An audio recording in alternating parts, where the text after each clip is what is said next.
پدرم سلیمان شاه هم همین درد داشت. ببین در حالی که امانت ارطغرل غازی رو دوشمه دچار چه مرضی شدم خواهد. سنگای سختم روشون خاک هست. تو دوندار خانی، به امید خدا از پس تمام مشکلات برمیای.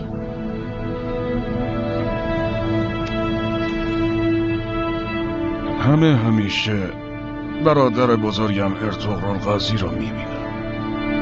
محصولی که 25 سال قبل کاشتیم و حالا داریم درو میکنیم. این قرارداد برای هممون رفاه و صلح برمقام میاره.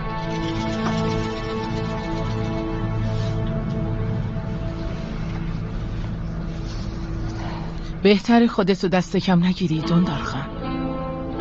مسیر رو با مسافر نمیشه رفت، با دوست میشه رفت.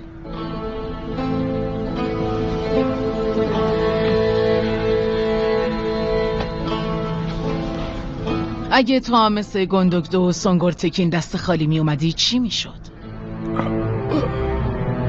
تو دوش به دوشه ارطغرل غازی این حکومت رو ایجاد کردی.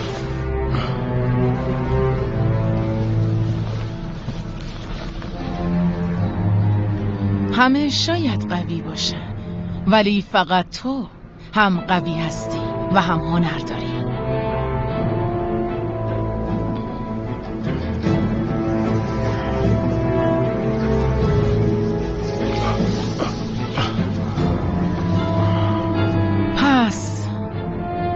از صلح حرف بزن، ولی از مارهایی که اطرافت هستن و از صلح میترسن برحذر باش. باید مراقب اونا باشی. خدا شاهدم باشه که اون مارا رو زنده زنده توی آتیش میسوزونم. من به برادرم ارطغرل قول دادم این کار رو انجام میدم. زود باش، بهتره تکفا رو بیشتر از این منتظر نذاریم.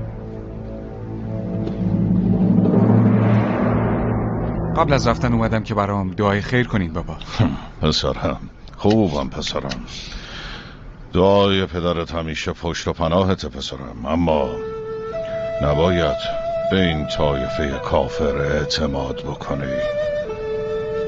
حواستو کاملا جمع کن پسرم. نگران نباشین بابا، من ناسلامتی سربازیم که پیش بامسی بی آموزش دیدم. دشمنی که میاد جلو میدونه عاقبتش مرگه.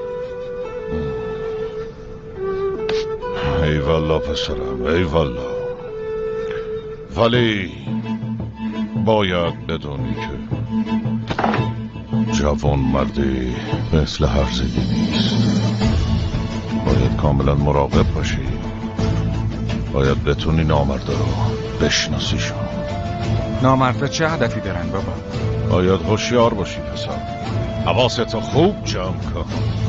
بذار یه نصیحتی بکنم، هر بلایی سر آدم شجاع بیاد توی خواب سرش بیاد. آدم شجاع همیشه هوشیاره پسر، حتی موقع خوابم حواست جمعه، و اگه حتی موقع خوابم هوشیار باشی میتونی متوجه حیله ها بشی پسرم. فکر کنم دلتون واسه ارطغرل غازی تنگ شده بابا. ای ارطغرل غازی، نه پسرم، چشم حسرت دیدن کسی رو میکشن که نبیننش. پسرم من ارطغرل غازی رو توی آسمان میبینم، هر نگاه و هر رفتار و هر حرکتش منو یاد اون میندازه. آدم یا این افراد شجاع میبینه یا نمیبینه. پسرم امیدوارم تو از اونایی باشی که میبینه.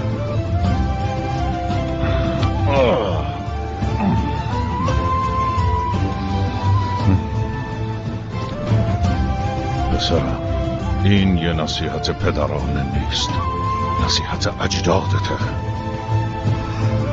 همونطور که من در کنار ارطغرل غازی بودم، تو هم در کنار عثمان بمان.